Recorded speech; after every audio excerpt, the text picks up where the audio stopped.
Hello bachcho, let's read this question. The question says, a disk of mass capital M kg and radius capital R meter is rotating at an angular speed of omega radian per second when the motor is switched off.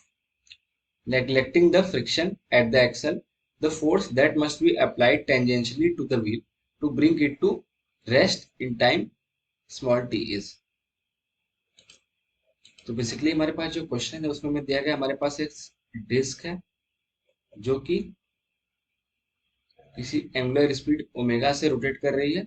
कब? जब इसके क्योंकि इसको जो question दिया गया motor का axle इसको रोटेट करवा रहा है, तो फिर मोटर हमारा स्विच ऑफ करता है और इसको कुछ ओमेगा एंगुलर स्पीड मिल चुकी होगी तब तक।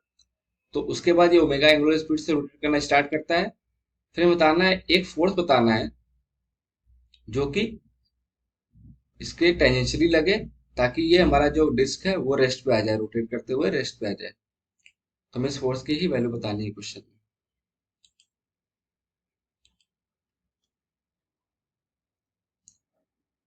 तो इस क्वेश्चन का जो हमारा की कॉन्सेप्ट है की कॉन्सेप्ट वो ये है, जो हमारा टाउ होता है यानी टॉर्क, वो क्या होता है आई इंटू अल्फा। आई क्या है हमारा? Torque vector is equal to I into alpha vector. I हमारा क्या है? Moment of inertia. Moment of inertia.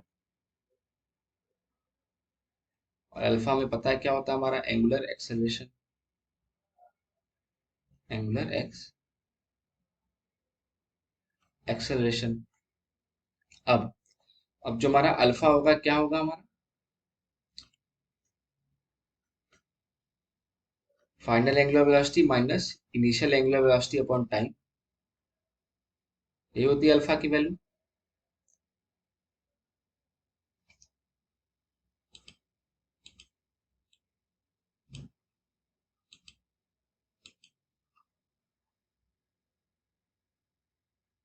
Now पहले हम अल्फा निकाल लेते हैं। तो अल्फा हमारा क्या होगा? फाइनल में पता है जीरो है, इनिशियल हमारा कुछ ओमेगा है अपॉन टाइम। तो अल्फा हमारा होगा किस में? Negative omega minus omega by T. क्योंकि हमारा पता है ये अपोजिट डायरेक्शन में लग रहा है हमारा जो फोर्स की वैल्यू। अब हमें फोर्स की वैल्यू निकाल टॉर्क वेक्टर की वैल्यू निकालने में पता है टॉर्क हमारा क्या होता है? Are cross F. आर हमारा यहाँ पे क्या होता है? Position vector of the point from the axis of rotation. And F हमारा फोर्स होता है। सीधे इसका मैग्नीट्यूड लिख सकते हैं हम। रेडियस में पता है आर है, फोर्स की वैल्यू हमारी एफ हो जाएगी। अब तो हम क्या लिखते हैं? R equal to F. अब टॉर्क हम क्या लिखेंगे? I alpha. तो हमें पता है डिस्क का क्या होता है? Moment of inertia M R square by two. हम बस टॉर्क की वैल्यू यहाँ पे सब्स्टिट्यूट कर रहे हैं। तो टॉर्क हमारा आई इंटू अल्फा में क्या है पता है? Omega by T. इसका मैग्नीट्यूड कर देंगे तो यहाँ से हमारा जो फोर्स की वैल्यू हो जाएगी वो हो जाएगी हमारा, देख सकते हैं यहाँ पे, इसको हम कैपिटल आर लिख सकते हैं। आर आर हमारा कैंसिल हो जाएगा। तो फोर्स की वैल्यू हमारी क्या आ जाएगी यहाँ से? M R omega upon two T. M R omega upon two T. Let's read the options. तो हमारा जो पहला ऑप्शन है वो है M R omega upon two T. Second option is M R omega upon T. Third option is two M R omega upon T.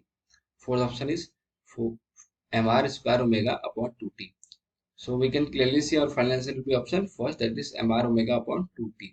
Hope you understood it well and best of luck.